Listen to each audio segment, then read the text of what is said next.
म्हणून बाबाजींनी आपल्या सर्वांना कोणता आहार दिलेला आहे? बघा, शुद्ध सात्विक आहे, शुद्ध सात्विक आहार. त्यामध्ये पुढचे त्याहीपेक्षा पुढचे भाग्यवान कोण आहेत? फलाहार भाग्यवान आहेत. त्याशिवाय दुधाचा आहार भाग्यवान आहेत. त्याच्यापेक्षा पाण्याचा आहार घेणारे त्याच्यापेक्षा आळेवर टाळेवर त्या आळेवरनं दोष त्याची. विचार करा एवढ्या उन्हातामध्ये पाण्यावर आपण लाहील काय पाण्यावर जीवाची लाहील लक्षात घ्या. अशी लाहील होत असताना सुद्धा काय श्रद्धा निष्ठा आमच्या भक्तांची आहेत. तर ते पाण्याचा विचार करीत नाही समर्थपणे त्या ठिकाणी श्रद्धा ठेवून जप करतात. पण पुरुष त्यांच्या श्रद्धेला पण नमन करून त्यांचं टाळी वाजून आपण लक्षात म्हणून आजच्या या सत्रामध्ये आपण मग या पंक्तीकडे जाणार आहोत. म्हणजे पंक्ती जाता अगोदर आपण काय करायचं त्या आहाराबद्दल विचार करू नंतर तुम्हाला पंक्तीला जाऊन मी पंक्तीच्या याला विषय घ्यायची गरज राहणार नाही. फक्त आपण मंत्र म्हणू. बघा बाबाजींनी प्रत्येक भक्तासाठी 4 पते किती पते सांगितली? 4 पते सांगितली. 4 सूत्र सांगितले बघा. आणि ते 4 सूत्र म्हणजे कोणते आहेत? परदार, परन्न, प्रधन आणि परिणय. हे 4 पद बघा सांगितले. त्याचा त्याग करणे. त्यामध्ये परान्न हा एक बघा एक सूत्र बाबांनी दिले सर्व भक्तांसाठी. म्हणजे परान्न परान्न म्हणजे दुसऱ्याचं अन्न खायचं नाही. काय काय याचा अर्थ काय? दुसऱ्याचं अन्न खायचं नाही. मग दुसऱ्याचं अन्न खायचं म्हणजे कोणाचं खायचं नाही? तिचं ज्ञान होणे फार आवश्यक आहे. परान्नाचा त्याग म्हणजे कोणाचं अन्न खायचं नाही हे ज्ञान बघा होणं फार आवश्यक आहे. त्यासाठी बाबाजींनी काय सांगितलं? म्हणे खावं जाचं खावं हातचं. काय? एका माणसाने का बरं आपल्या जातीचं गाव का आपल्या हातचं करून खावं लक्षात घ्या. त्याला दोष नाही. आता खावं जातं खावं हातचं. हातचं म्हणजे सांगायची आवश्यक हातचं म्हणजे सगळं करून काय त्याला हातचं म्हणतात. जातचं म्हणजे हा याचा प्रश्न आहे मग काय? जातचं खावायचं म्हणजे कोणाचं खायचं? हा प्रश्न निर्माण होतो माणसामध्ये की नाही. मग जातीचं बघा, मग कोणत्या जातीचं खायचं? हे आपल्याला समजणं फार आवश्यक आहे.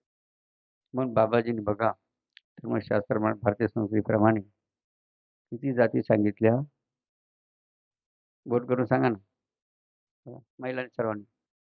किती जाती बाबांना अपेक्षित आहे किंवा सांगितल्या? 2च जाती बघा बाबाजींनी या संपूर्ण जगामध्ये सांगा. आपल्या भारतामध्ये नाही किंवा आशिया खंड नाही तर संपूर्ण जगात किती जाती सांगितल्या? 2च जाती बाबांनी सांगितल्या आपल्या सर्वांना. एक जात कोणती आहे? आस्तिक. आस्तिक म्हणजे देवाला मानणारी. आस्तिक एक जात आहे. दुसरी जात कोणती आहे? नास्तिक म्हणजे देवाला मानणारी. मग सोपं गणित सोपं सूत्र आहे की नाही? मग कोणाचं घरचं खायचं नाही? जे नास्तिक असतील आणि देवाला मानत नाही त्यांच्या घरचं खायचं नाही. किती सोपं सूत्र बाबाजींनी चतुस्त्रीमध्ये पर्णाचा त्यागामध्ये वर्णन करून सांगितलं. त्यासाठी बाबाजी असे म्हणले का लग्नाचं खाऊ नका, दहावीचं खाऊ नका, श्राद्धाचं खाऊ नका, माळ्याचं खाऊ नका, मराठीचं खाऊ नका असं म्हणले का? तर काय सांगितलं बाबांनी फक्त 2च जाती आहेत. सुजात कुजात आता नास्तिक आस्तिक. तर आस्तिकाच्या घरचं खा. नास्तिकाच्या घरचं मग नास्तिक कोण जसे पुराणातलं उदाहरण देतात नास्तिक कोणाला म्हटलंय बाबाजींनी? कौरवांचं दुष्ट बघा कौरव ते दुष्ट त्याला म्हटले ते नास्तिक होते की लक्षात घ्या. अशी कौरव जाती ज्या असतील ना त्यांचं खायचा विषय संपला. म्हणजे पांडवाच्या जातीचं असतील त्यांचं काय करायचं? असं अजून मला सूत्र बघा. पांडवाचा त्याग बाबांनी वर्णन केलंय. म्हणून यापुढे बघा यापुढे सर्वांनी लक्षात द्यायचं बरं का. म्हणजे बरेच अनुष्ठान काही गैरसमज करू देत्या. आता अनुष्ठान आपलं अनुष्ठान केलं आपण बरं का.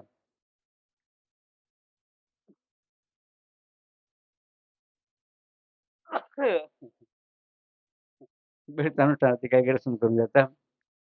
आता आपल्याला हॉटेलचं चालणार नाही, दहावीचं चालणार, साधाचं चालणार, दुसऱ्याचं चालणार. त्याच्या चुकीचा बघा विचार लक्षात घ्या. सर्वांनी हा मुद्दा नीट अँड फिट ध्यानात ठेवायचा आहे.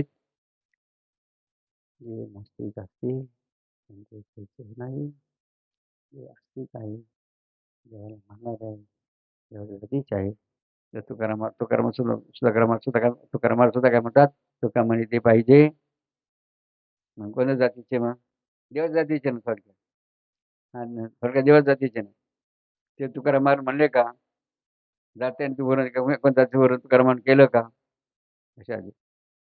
आणि म्हणून तुकाराम पुढे एका ओळीमध्ये काय म्हणतात? माझ्या जातीचे मतभेद कोणी आहे. माझ्या जातीचे म्हणजे माझ्या विचाराचे. काय लक्षात घ्या. आचार्य बघा सूत्र प्राणाचा त्यागावचा हे उल्लेख करत आहे तर सर्व लक्षात घ्यायचं आहे. यापुढे कोणी चूक घोडचूक आणि गैरसमज करायचा नाही. एकावरच वाक्यात लोकांना आपण सुनवायचे काय सुनायचं आहे. आम्हाला कोणाचं घरचं चालत नाही म्हणे फक्त. जरी आम्ही काम केलेलं आहे तर आम्ही कोणाचं घरचं खाणार नाही. कोणाचं घरचं खाणार नाही. मग कोणाचं घरचं खाणार? जय बाबा.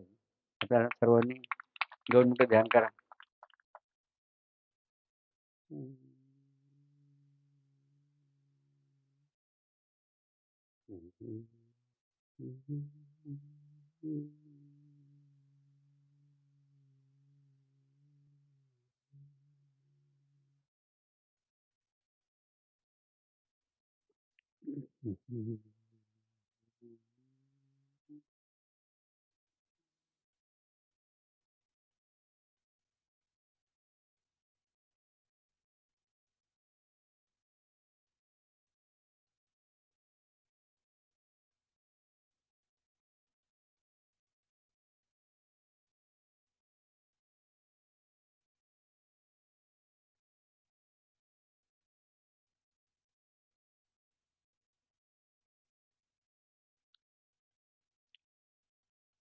म्हणून बघा परमार्थ मार्गाच्या अध्यात्मामध्ये